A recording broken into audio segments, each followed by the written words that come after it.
پیارے بچوں، ایک دفعہ کا ذکر ہے، ایک جنگل میں ایک چھوٹا ہاتھی رہتا تھا۔ چھوٹا ہاتھی بہت ہی پیارا اور دل فریب تھا۔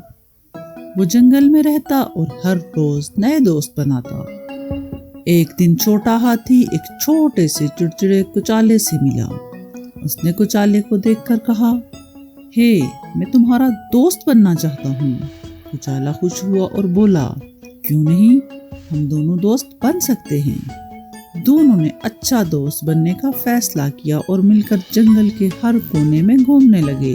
وہ ساتھ میں کھیلتے، مزیدار کہانیاں سنتے اور ایک دوسرے کی مدد کرتے۔ ایک دن چھوٹا ہاتھی گہرے جنگل میں کہیں گم ہو گیا۔ وہ بہت تھکا ہوا اور پریشان تھا۔ کچالا نے دیکھا تو فوراً اس کے پاس آیا۔ کیا ہوا دوست، کیوں اتنا پریشان ہو؟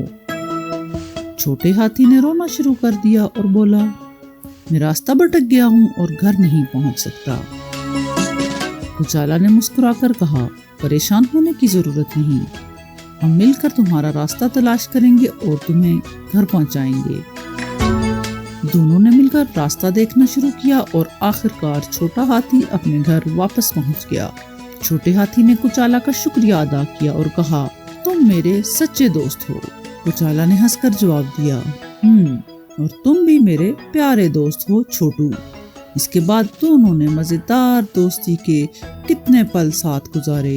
وہ ہر وقت ساتھ رہتے، گھومتے پھرتے اور زندگی سے لطف اندوز ہوتے۔